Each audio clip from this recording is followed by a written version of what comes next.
الحمد للہ رب العالمین والعاقبۃ للمتقین والصلاة والسلام علی سید المرسلین محمد وآلہ وصحبہ اجمعین اما بعد فقد قال اللہ تبارک وتعالی فی القرآن المجید والفرقان الحمید اعوذ باللہ من الشیطان الرجیم بسم اللہ الرحمن الرحیم قل هو القادر على أن يبعث عليكم عذابا من فوقكم أو من تحت أرجلكم أو يلبسكم شيعا ويذيق بعضكم بأس بعض انظر كيف نصرف الآيات لعلهم يفقهون صدق اللہ العلی العظیم۔ سورہ انعام آیت نمبر 65۔ اللہ پاک فرماتا ہے قل کہہ دو هو القادر،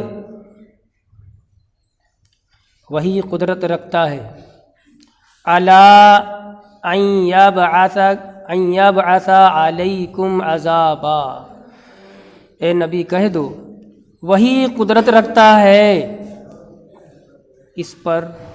اس بات پر کہ وہ بھیج دے تمہارے اوپر عذابا، کوئی عذاب، من فوقکم تمہارے اوپر سے، او من تحت ارجلکم یا تمہارے پاؤں کے نیچے سے، او یلبسکم شیعا یا وہ تمہیں برسر پیکار کر دے، فرقہ کر کے، ویذیق بعضکم بأس بعض، اور تم میں سے بعض کو چکھا دے بعض دوسروں کی سختی، انظر دیکھ، کیف نصرف الآیات کس طرح ہم آیتوں کو بیان کرتے ہیں، لعلہم یفقہون تاکہ وہ سمجھیں۔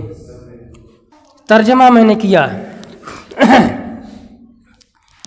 آئیے تفسیر دیکھی جائے۔ قل هو القادر على ان يبعث عليكم عذابا من فوقكم قال الحسن وقتادہ، امام حسن بصری ہیں، حضرت قتادہ ہیں، دونوں مشہور مفسرین ہیں، کہتے ہیں نزلت الآیہ فی اہل الایمان، کہ آیت کریمہ نازل ہوئی اہل ایمان کے بارے میں، مسلمانوں کے متعلق۔ وقال قوم، اور بعض دوسرے علماء کا کہنا ہے، بعض دوسرے مفسرین کا کہنا ہے یہ آیت نازل ہوئی فی المشرکین، مشرکوں کے بارے میں۔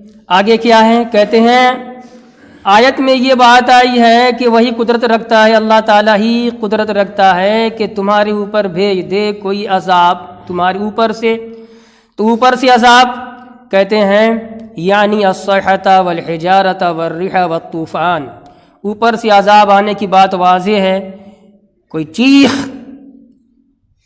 نہ برداشت ہونے والی کوئی آواز، کان پھٹ جائے، والحجارہ ایسے ہی پتھروں کی بارش ہو جائے اوپر سے، والریح اور ہلاکت میں ڈالنے والی ہوا تیز، والطوفان اور طوفان ہو جائے، تو یہ سب عذاب ہے اوپر سے، کما فعل بعاد وثمود وقوم لوط وقوم نوح، ایسے ہی جیسے کہ قوم عاد، قوم سمود، قوم لوط، قوم نوح کے ساتھ معاملہ کیا گیا، اوپر سے عذاب آیا تھا۔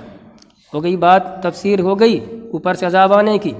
او من تحت ارجلکم، یا وہ عذاب بھیج دے تمہارے اوپر تمہارے پاؤں کے نیچے سے، تو پاؤں کے نیچے سے کیسے عذاب آئے گا؟ تفسیر ہے یعنی الرجفۃ والخسف، زمین پھٹ جائے، تم دھس جاؤ، زمین میں زلزلہ آ جائے، اجتماعی موتیں ہو جائیں، تو عذاب ہی نیچے سے ہے، کما فعل بقوم شعیب وقارون، یہ وہ عذاب ہے نیچے سے جیسے کہ آیا نیچے سے عذاب قوم شعیب پر، حضرت شعیب علیہ السلام کی قوم نے جبر و گردانی کی، نہیں مانا، کفر پہ ڈٹے رہے، تو ان کی قوم پہ جو عذاب آیا تھا وہ نیچے سے آیا تھا، زمین پھٹ گئی تھی، زلزلہ ہو گیا تھا۔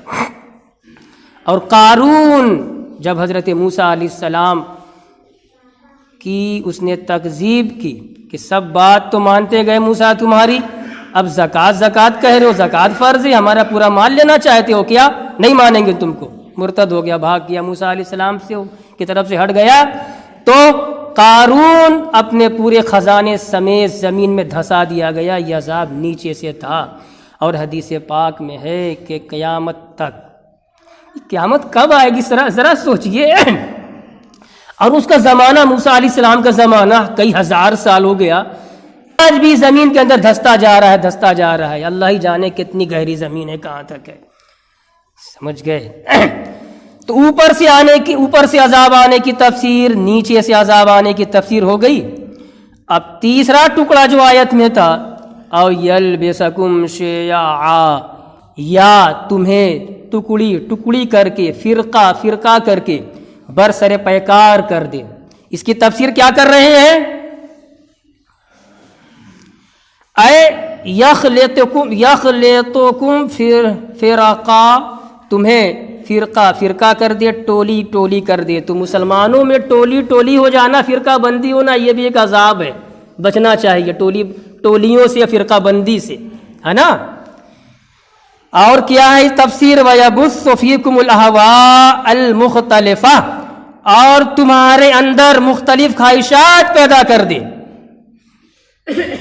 ایک ہی گھر ہے، باپ کچھ چاہ رہا ہے، لڑکا کچھ چاہ رہا ہے. ایک ہی سماج ہے، ایک ہی سوسائٹی ہے، ایک ہی محلہ ہے. نظام محلہ چلانے کے لیے ماتو صاحب کچھ کہہ رہے ہیں، سردار صاحب کچھ کہہ رہے ہیں. ہر ذمہ دار دوسرے ذمہ دار سے مختلف رائے رکھتا ہے. جہاں ایسا ہو جائے اللہ کی پناہ مانگو کہ عذاب کا ایک نمونہ معلوم ہو رہا ہے. سمجھ گئے؟ چوتھی بات آیت میں کہی گئی تھی وَيُذِيقَ بَعْضَكُمْ بَأْسَ بَعْضٍ، اور وہی قدرت رکھتا ہے اس پر کہ تم میں سے بعض لوگوں کو بعض دوسرے کی سختی چکھا دے. وہ کیسے؟ کیا تفسیر ہے؟ یعنی السیوف المختلفہ یقتل بعضکم بعضا، مسلمان جب دشمنی پر آ جائیں اور کچھ لوگ دوسرے لوگوں کو قتل کرنے لگیں، تلواریں نکل پڑیں. ابھی تک تو بات اختلاف رائے کی تھی نا، خیالات مختلف تھے نا، ابھی رائے الگ تھی نا. اب اختلاف بڑھا، اب بڑھتے تلواریں نکل پڑیں، تو یہ عذاب ہے. تفسیر کر رہے ہیں کہ اللہ تعالیٰ قدرت رکھتا ہے اس بات پر کہ تم میں سے بعض لوگوں کو بعض دوسرے کی سختی چکھا دے.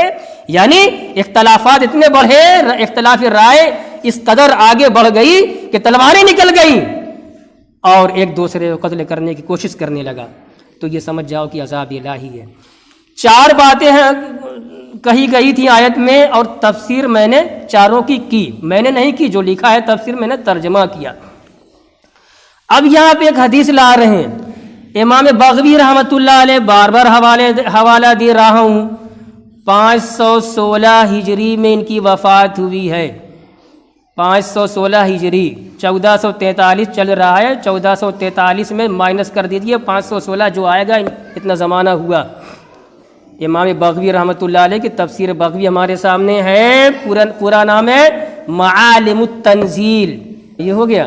تو اس میں ایک حدیث ذکر کر رہے ہیں، بخاری شریف میں یہ حدیث ہے، سنن ترمذی میں بھی ہے، اور بھی دیگر کتابوں میں ہے.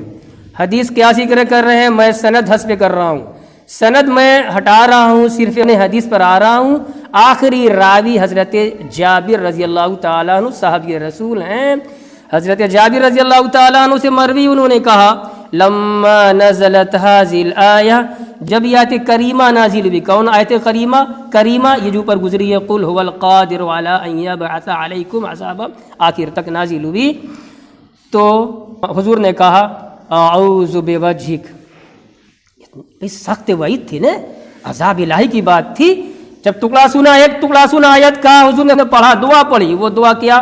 اعوذ بوجہک، یا اللہ میں تیری ذات کی پناہ پکڑتا ہوں، میں تیری لفظ چہرہ، وجہ نے چہرہ تو ترجمہ لفظی ہوگا اعوذ بوجہک، یا اللہ میں تیرے چہرے کی پناہ پکڑتا ہوں. اللہ کو چہرہ نہیں، اللہ کو ہاتھ نہیں، اللہ کو پاؤں نہیں، اللہ کو آنکھ نہیں، کان نہیں، کچھ نہیں. اللہ نور ہے، میں بار بار بیان کر چکا ہوں. تو جب اللہ تبارک و تعالیٰ کے متعلق قرآن میں، حدیث میں ایسا لفظ آوے جو انسان میں ہوتا ہے، ہاتھ ہے، پیر ہے، پاؤں ہے، آنکھ ہے، ناک ہے، کان ہے، چہرہ ہے، تو اس وقت مراد اللہ کی ذات بس ہوتی ہے. کیا ہوتی ہے؟ اللہ کی ذات مراد ہوتی ہے، اللہ کی قدرت مراد ہوتی ہے، اللہ کی قدرت مراد ہوتی ہے، اس کی ذات. تو اب ترجمہ یہ کریں گے اعوذ بوجہک،